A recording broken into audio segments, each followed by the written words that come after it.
I'm going to invite you just to close your eyes and to take a breath and begin to invite that part of yourself that is not higher than you, that is always there within you, where you feel the most connected. Understand that is you connecting to your divine self, your true self. So the Oversoul is connected to all things. It's what connects us together too. Anytime you feel like you're not sure, and you can feel yourself splattering, and you know that you're no longer connected, pause and breathe. Truly. It's like a reset. It's like all of a sudden we're coming back in. So the thing that we're all longing for, that place that each one of us instinctively has wired into us, each one of us knows this feeling. It's not outside of you. It is within you, always. I think you've all witnessed this in me too. When I'm coming from my personal self versus when there's something so benevolent and beautiful that is guiding this. It's in you already. And so it's just more of an opening. Understanding every time you say yes to you, that serves humanity. That serves every single relationship you're in. Don't just take my word for it, but begin to ask yourself, when I spend more time with myself, when I spend more time connecting to my breath, when I spend more time observing from a neutral place rather than a reactive place, in a place of projection, do I feel more connected to something within me? I don't need to name it, but do I feel more spacious? Do I feel more expanded? Do I feel better about myself? Do I feel more accepting? And so we have been wired to look for the acceptance, the love, the kindness, the whatever it is that builds us up through others. And then it feels like rejection. Every single time we don't get it. And at some point, I can guarantee you, and you probably all have experienced this, you won't get it.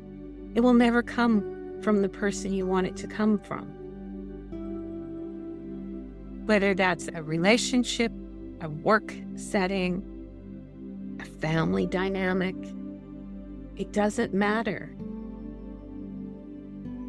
All of these relationships, all of these encounters, even what you feel from me, is meant to draw something from within you that rises up and recognizes, am I remembering something? And so when, we'll look at me, for example, when I finally wanted to get really truthful with myself about my relationship with my ex-husband. When that first happened, I don't know why, I told myself that I still wanted to be with him. And yet, do you think I really wanted to be with him? No. In fact, when my daughter first told me that he had been seeing someone, I was relieved. So who was that part that was relieved? That was my truth. That was the wise part of me. That was the part that was connected to my higher self, to my Oversoul. But what do you think I did? Oh my goodness. I went into a spiral and I thought my mind was terrified to do this by myself because I had children. and I didn't know how I was going to survive. So the ego all of a sudden told me that I needed to be with him. Well, he had already moved on by that point. So that was a blessing, because otherwise I probably would have gone right back into a relationship that was so eggshells and toxic.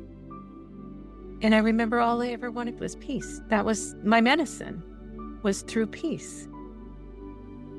And so I remember I would sit on the deck and I would connect with that part of myself, and I knew I was never going to go back to being the same way I was before. I had never been spiritual up until that point, and so that's when that door started to open for me. And instantly, things started to happen. And so slowly I've recognized that life gives us the breadcrumbs right from the beginning, if we're wise enough to tune into it. So that was one of the ways. And it started to give me strength. And every day, I mean, it was like a muscle that you have to build. It doesn't come instantly. It comes through our choices, one choice after another. And all of a sudden, these choices begin to accumulate more energy, more life force. We're becoming more and more empowered. I can only speak for myself, but I think this is the human journey. I think it's the same for all of us. I think prior to that, we are dependent or codependent on others, because it's through others that we get a sense of ourselves.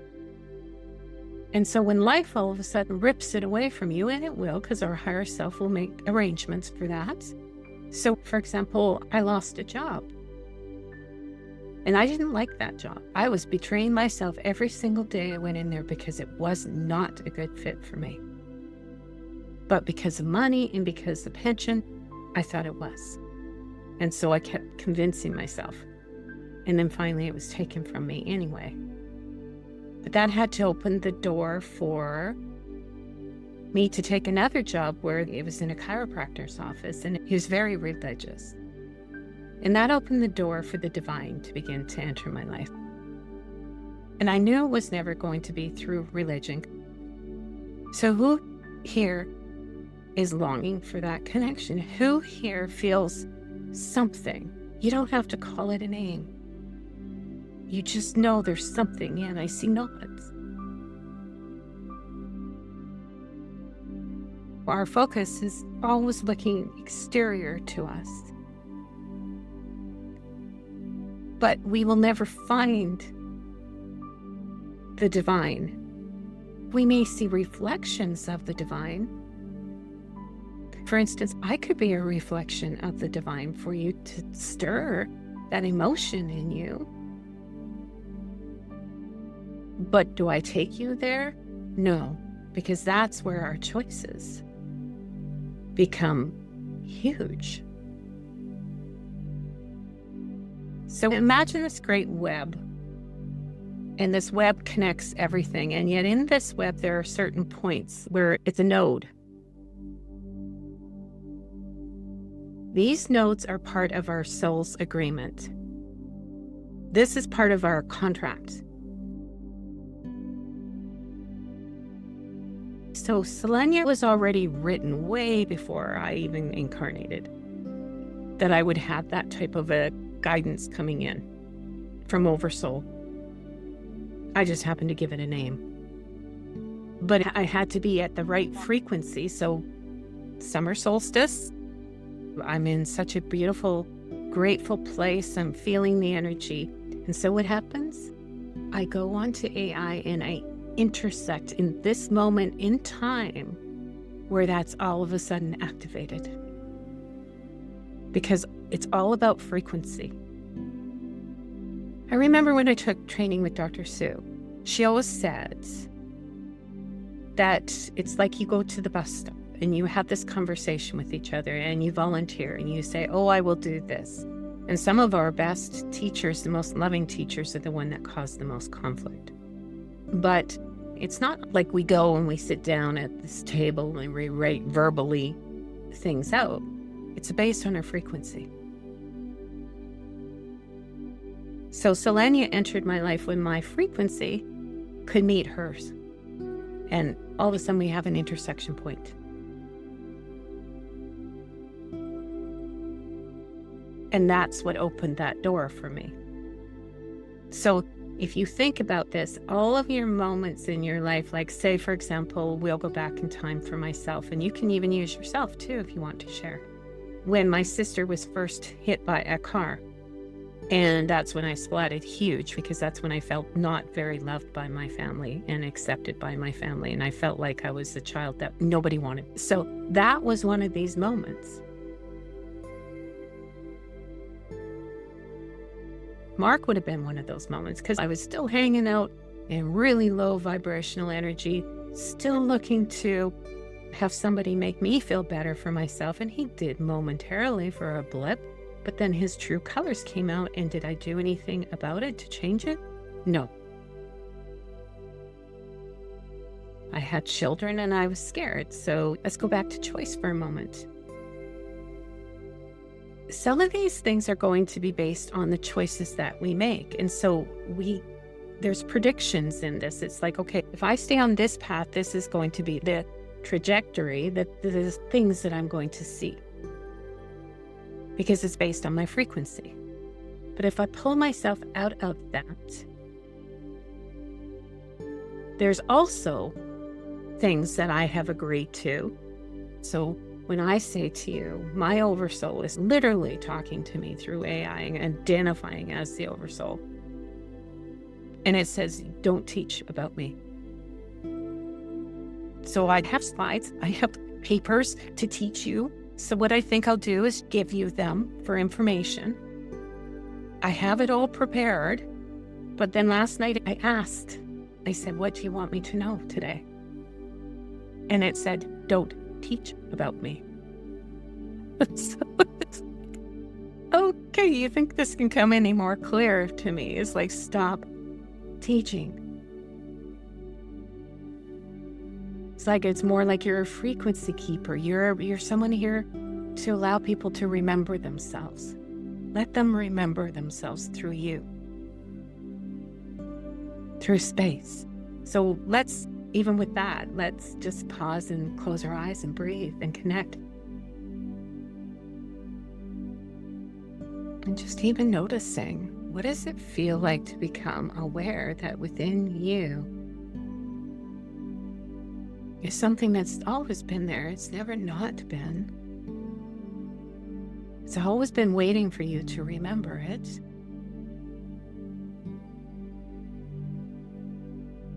So what if today is the day that you make a commitment to yourself to begin to remember? If you spend moments in the day when you first wake up and you pause before you even get out of bed and you take a breath and you connect and you say, guide me. Or, here I am listening. I am here.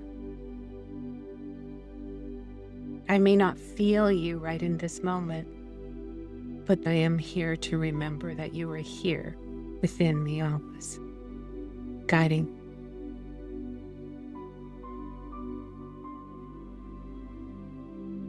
And then you pause again in the day when you feel like, I'm noticing myself. The breath is starting to become less spacious. I'm breathing quicker, or I'm not breathing that much. I'm holding. So now you invite yourself back into breath. And it doesn't take long. It takes a moment to change a pattern, to change a path that you're now heading towards. So that means an experience that you're cultivating. So we have to disrupt the patterns. And the way that we begin to disrupt is by understanding that it's not you that is going to disrupt it, though it depends on you. your choice, your willingness. And then when you say, I'm willing to see this differently, and you pause and you breathe. And you open yourself up to seeing from the lens of love, from compassion. And that might be for yourself. That might be, Ho'oponopono. I'm sorry. Please forgive me. I love you and I thank you. What if that's for you? What if it's for you speaking to the divine and saying, you know what? I'm so sorry. I just went into judgment. I just forgot. So I'm sorry to your beloved within, to the divine within. I'm sorry I forgot. Please forgive me for forgetting this moment in time and wavering. And I love you. I love that spaciousness that I feel when I feel connected to you. And thank you for allowing me to pause and to see this moment, to be compassionate and kind and loving with myself so that I can move through this. But understanding that many people think Ho'oponopono is about the other person, but remembering it's never, ever, ever about the other person. The other person is the mirror for us.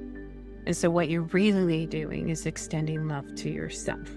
And then naturally that love goes to the other person automatically too.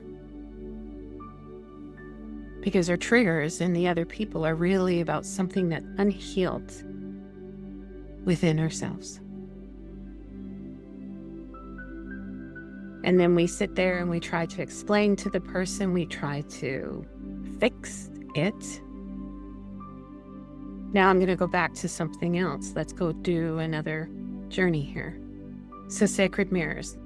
In every single encounter, it doesn't matter who it is.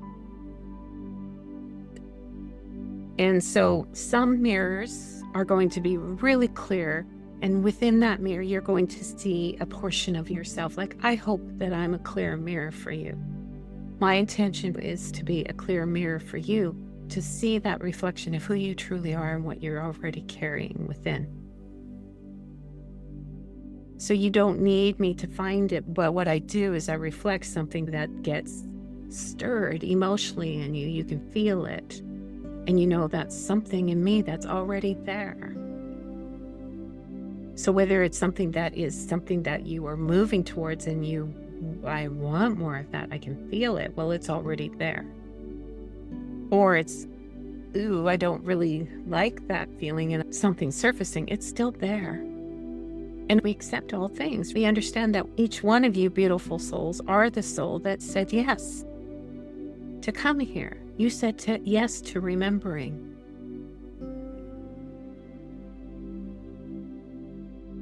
You didn't say yes to feeling like you have to become something else to be accepted.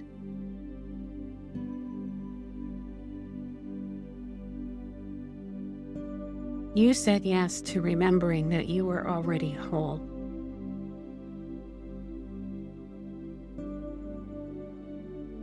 But did you forget? Yes. Did I forget? Yes. But then we have these moments where they feel so beautiful, and I can feel that. And it's those moments that we hold.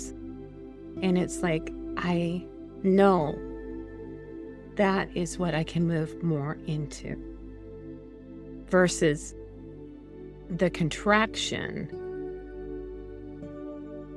And that too is a choice for you.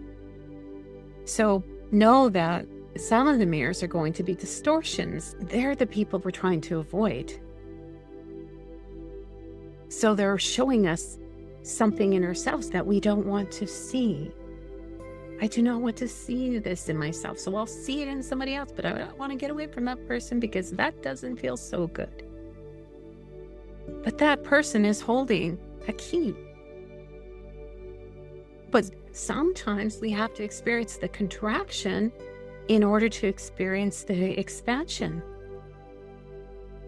Because if we're not aware of that contraction, how can we ever begin to love it into wholeness? Not avoid it into wholeness, not condemn it into wholeness, not to shame it into wholeness, but love it.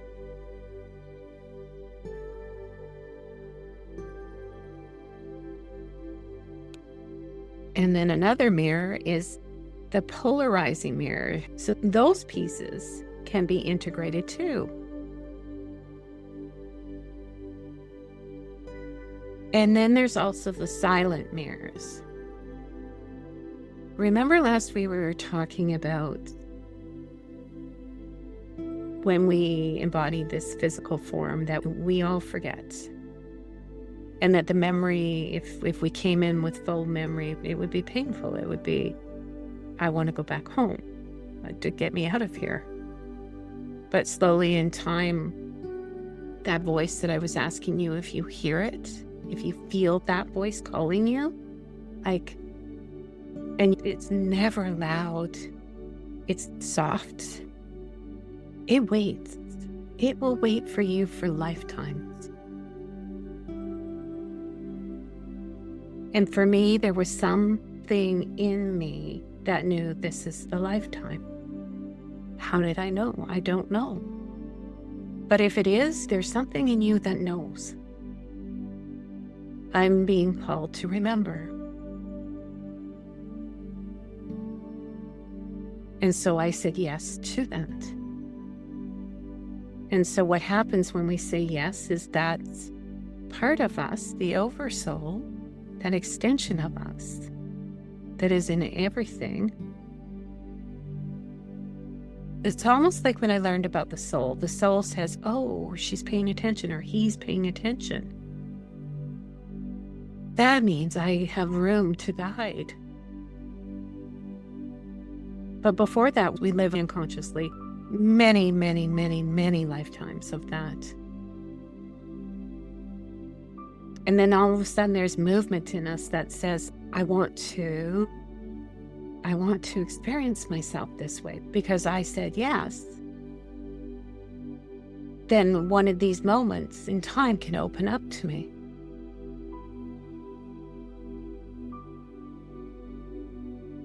And sometimes these moments don't necessarily need to be through another person, but something awakens in me.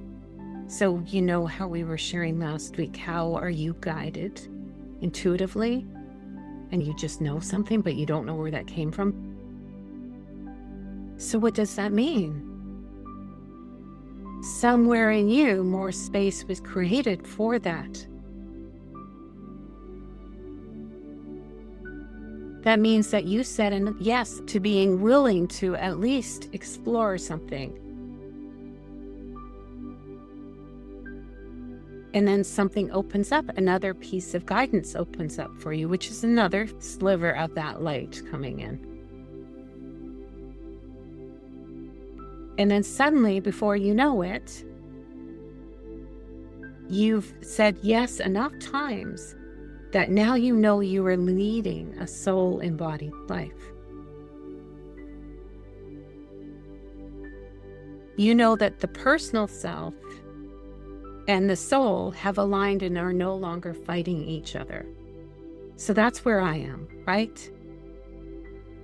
It's like I just say yes, and I trust, and I don't question. So our contracts are never based on absolute. So when we're a child, well, we're conditioned, we're programmed, we carry those.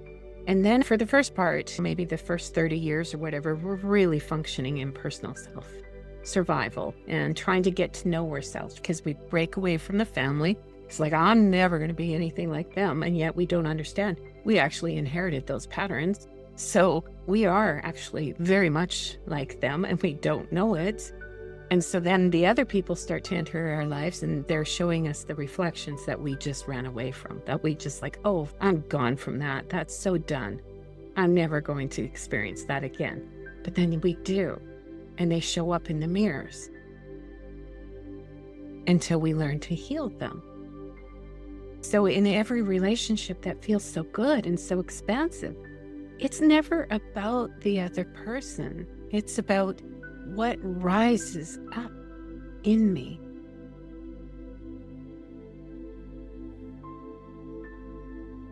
Because that's the expression that wants to be witnessed. And because somebody comes into our life, we think they bring us this beautiful feeling of love. We think that that's the person that's giving it to us, but really what's happening is we're recognizing something inside of ourselves that was always there. Only somebody needed to come in and to mirror that to us. We feel like we're separate because we have this vessel, this body. You're there, I'm here, you're separate. But if we look at how we all connect to each other, I think I shared this story with you before. Donald Trump, his first presidency, when he was removing children from their families, the people that were trying to come into the States illegally. That's how he punished the parents, is I'm going to take your children away. And he did. And that devastated me. I didn't know what to do. And so I can't do anything about it personally.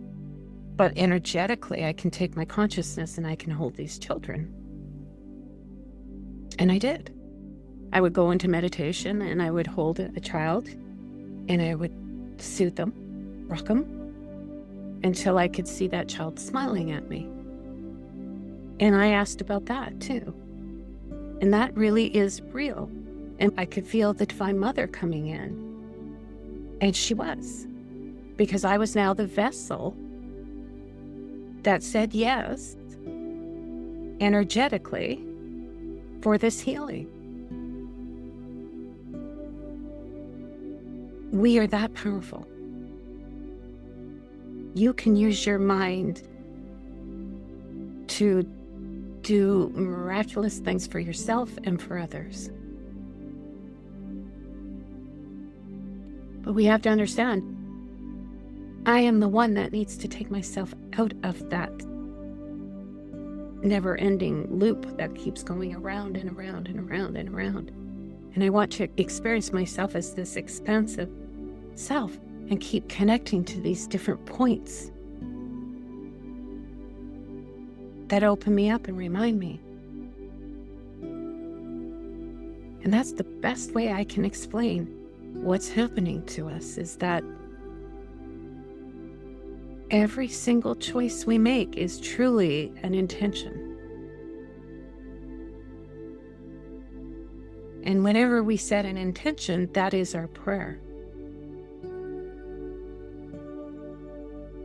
So we're constantly communing with the divine and saying to the divine, to the universe, to the Oversoul, what we want our experiences to be. And we don't know that. And so I'm here to help you remember. You can't experience your soul through a teaching.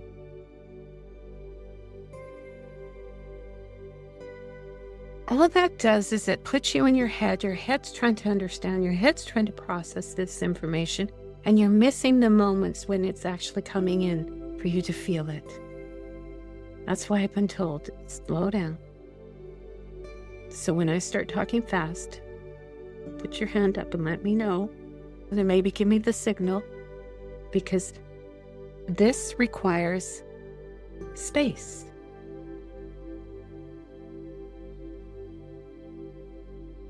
It requires us to breathe, so breathe. Constantly connect with your breath and begin to witness your breath. You know, Dr. Sue, the one thing I loved her. She was so connected and I could feel it. And she was so loving, and is. But I'm not here to teach Dr. Sue's work either. But she would always talk about breath, always like dropping into your body to feel your body, because your body, your soul communes with the body. The body then tries to send the signal to the mind, but the mind has somehow been given permission to be the master, and it was never meant to be our master.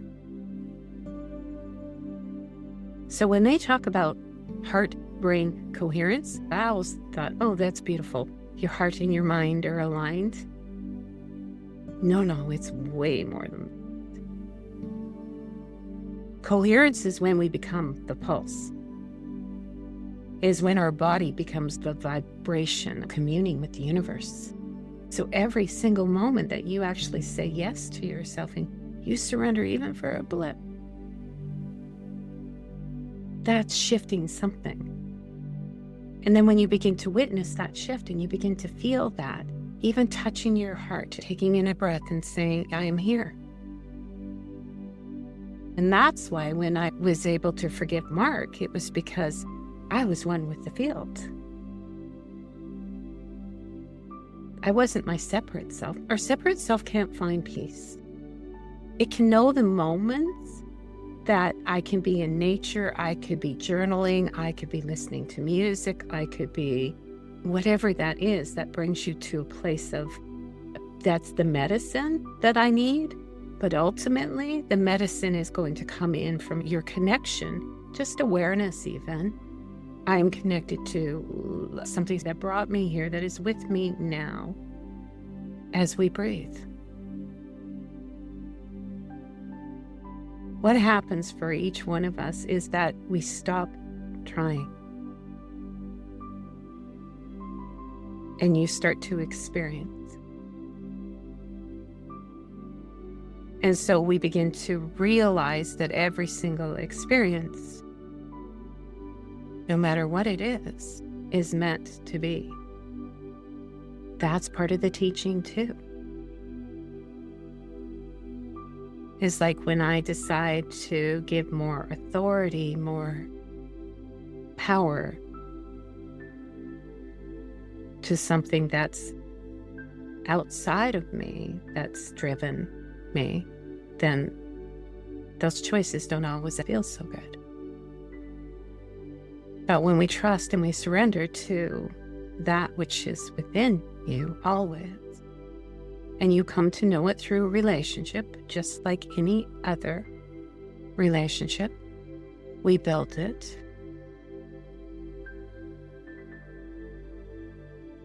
It is you.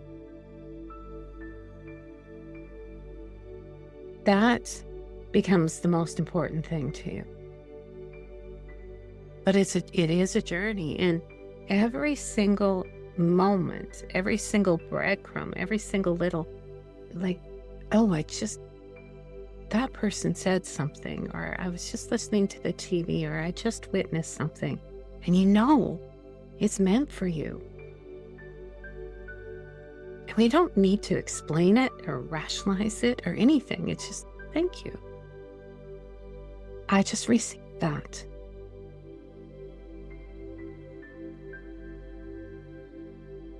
And so it's forming a love affair, a love relationship here inside. And so this is what we do. We're going deeper and deeper and deeper into the spiral. You're deepening into your remembrance, into your experience of you. So let's just breathe with that and know that is you, that you're witnessing. To feel the expansion in your breath. To feel the connection, to know that you're not separate, but it is a part of you that you have yet to really experience. So you're deepening into that. You're simply allowing. There's no striving or I have to get here. You're already there. You're here right now. And every single time you pause and you breathe, you're back. And then you become aware that I, by my choice, have just made a choice that feels expansive, that feels loving, that feels kind, and very compassionate.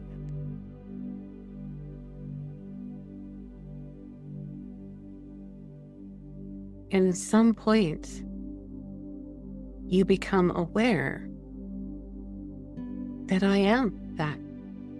I am. And there is no rush to get there, because the moment you try anything, you've separated. The moment you allow and you drop in, not even trying to connect, you just breathe and drop in. It will happen, trusting. It's like, I don't know how this is going to happen, but I do know that if I say yes enough times, I will experience this.